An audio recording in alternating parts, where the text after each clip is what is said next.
Бисмилля ва алхамдулилля ва салату ва саламу аля расулилля амма ба'д. Ассаламу алейкум рахматуллахи ва баракатуху. Урматтуу достор, сабактарыбыз улантабыз жин жана шайтандар аламы өтүлүүчү маселелерибиз жиндердин жана шайтандардын адамдарга денелик жактан таасир этүүсү, зыян берүүсү. Айтып кеттик мурунку сабактарда жугуштуу оору, эпидемия, ушул сыяктуу оорулардагы шайтандар себеп болушу ыктымал экен. Бүгүнкү маселебиз шайтандардын зыян берүүчү дагы бир акыбалы. Бул адамдарга мүчөлүк жактан, дене мүчөдөгү ооруларды алып келүү. Ошол муундар болобу, ички мүчөлөр болобу, ашказан, өпкө, жүрөк, ушул жактарга да таасир берүүсү. Бул нерсеге далил катары асарлар келет, сахабалардан асарлар келет жана тажрыйбадагы буга далил болуп келет. Асарларга токтосок, Абдуллах ибн Масудтан келет. Аялы Зайнап экөөнүн бир окуясы. Абдуллах ибн Масуд күндөрдүн биринде Зайнап бир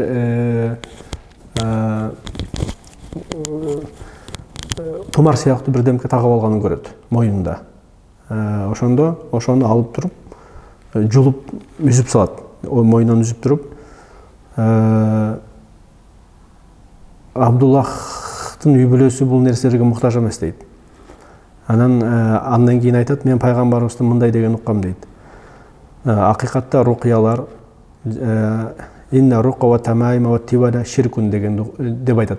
Пайгамбарыбыз ушинтип айткан дейт. Рукуялар жана тамаим деген, рукуялар дегенде бул жерде шариаттын талаптарына жооп бербеген рукуя деген мааниде келет да. Ошондо ширк, рукуя экиге бөлүнөт. Шариаттык рукуя жана ширк рукуя болуп. Бул ошо ширк рукуя тууралуу айтып атат.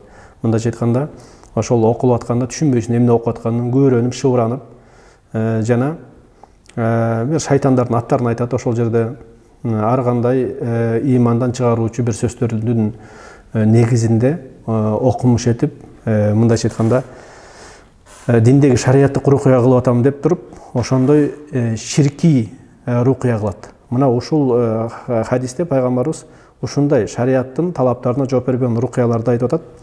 Жана ат-тамима деген бул ошол бүт тагынган нерселер. Тумар болобу, көсмөнчөк болобу, ушул мындайча айтканда ушул нерсе пайда жана зыян берет деген ниет менен ошол нерсени тагынат. Мисалы үчүн кичинекей балага көз мончокту тагышат, эмнеге? Көз тийбесин деп. Мына ушул дагы ушул хадиске кирип кетет. Жана тивала дейт. Пайгамбарыбыз тивала деген бул сыйкырдын бир түрү. Алымдар айткан, бул ысытма деп. Мындайча айтканда, аял күйөөсүн сүйдүрүш үчүн ошо сыйкырчыга барат, сыйкырчы бирдемкени окутуп берет, ошону жедириш керек, же илип коюш керек, же тигип коюш керек. Ушундай бир ыкмалар менен күйөөсүн өзүнө ысытып сүйдүрөт. Ошол тивала деген ошол сыйкырдын бир түрү деп айткан. Пайгамбар айтат, ушунун баардыгы ширк дейт. Ошону Ибн Масуд аялына айтат. Ошол жанакы мойнундагы тумарын жулуп туруп, Абдуллахтын үй бүлөсү бул нерсеге муктаж эмес, мен пайгамбарыбыздан мындай деген уккам деп туруп, ушул хадисте айтканда аял айтат, эмне үчүн сен мага буну айтып атасың дейт. Мен баягында мына көзүм ооруду эле дейт. Көзүм катуу чыгып кетейин деп ооруду эле дейт. Анан бир яһудийге барып дем салдырдым. Дем салдырганда оорубай калды дейт. Бу кандай болду дейт. Дегенде Абдуллах ибн Масуд айтат, бул шайтан болчу дейт. Ошол дем салдырганча сенин көзүңдү чукуп, ошону уруп оорутуп аткан дейт.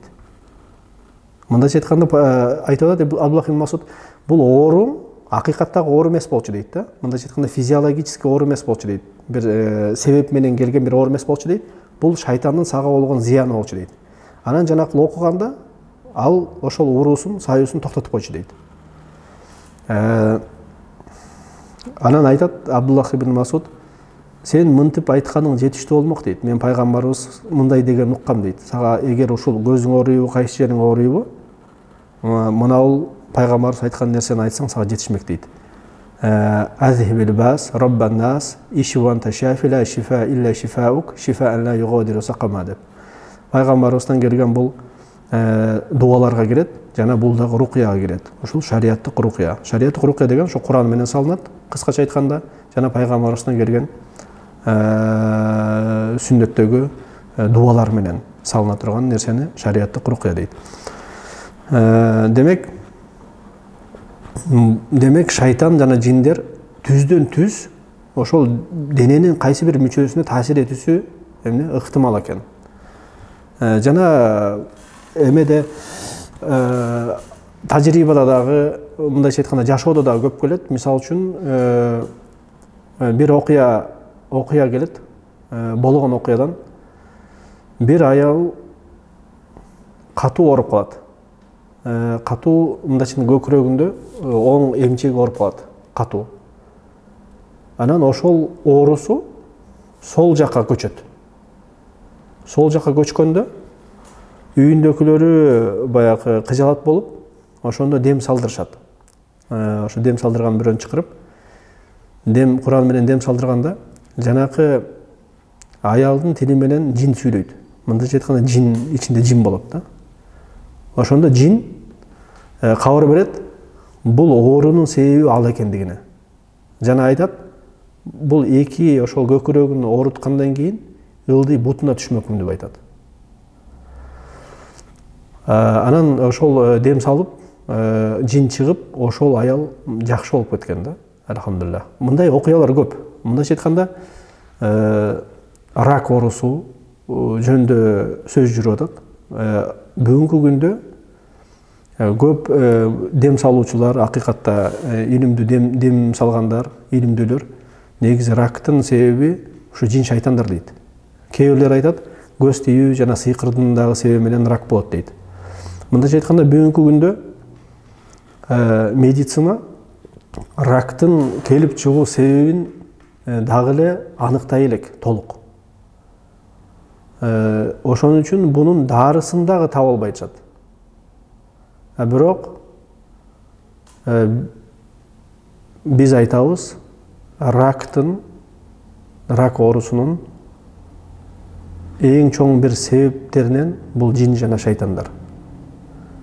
Ошол жин ошол кан менен жылып, ар кайсы жерин ошол жаракатка салып, ошо бүт дененин баарын ошол рак оорусу менен мындайча айтканда өлүмгө алып келе турган бир чоң оору, ошонун себеби бул жин шайтандар. Мындайча айтканда жылат да бул. Ошол баягы медицинанын тилинде айтканда, кайсы жер жанакындай опухоль болгондо, ошол опухоль метастаза болуп туруп жылып баштайт да. Метастаза деген ошо жылуу деген сөз. Ошон үчүн бул жин ичинен жылып, ар кайсы жерин оорутуп, мындайча айтканда ичинен чиритип жок кылат да. Ошол себептен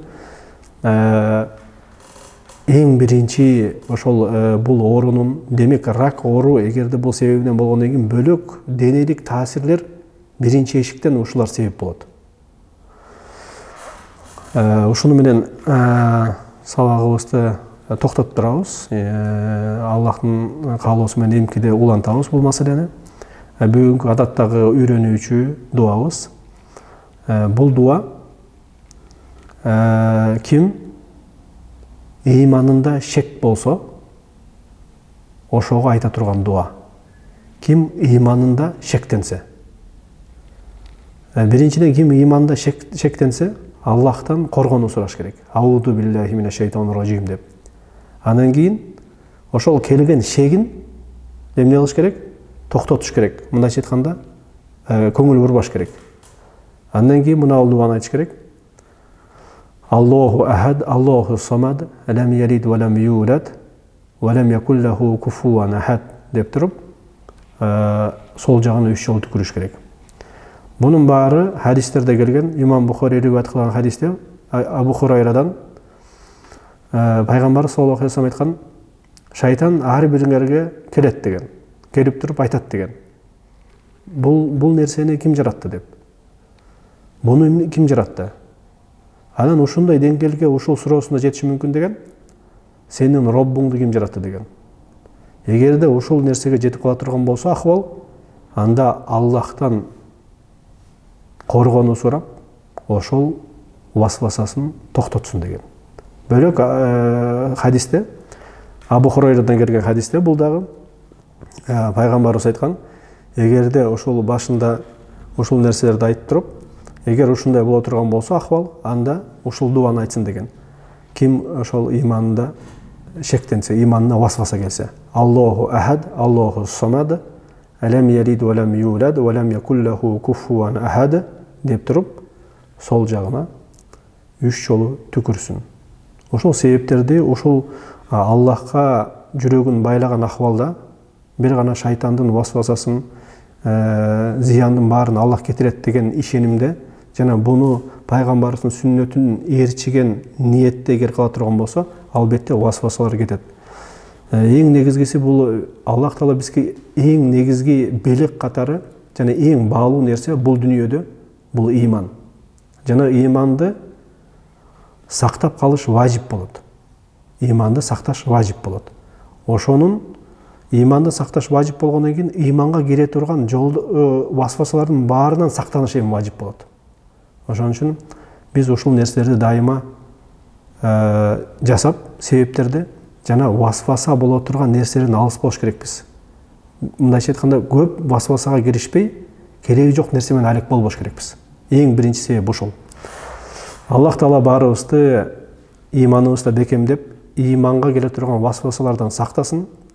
Жиндер жана шайтандар, жиндер жана адамдардан болгон шайтандардын васвасасынан, зыянынан, айлекеликтерден сактасын. Баарыбызга иманыбызда бекем кылып, ушул сабактарыбызды дайымдуу кылып, берекелүү кылсын, ихластуу кылсын. Көрүшкөнчө сак саламатта болуңуздар. Ассаламу алейкум рахматуллахи ва баракатуху. Субханакаллахумма ва бихамдика, ашхаду ан ла иляха илля анта, астагфирука ва атубу илейк. Көрүшкөнчө сак саламатта болуңуздар.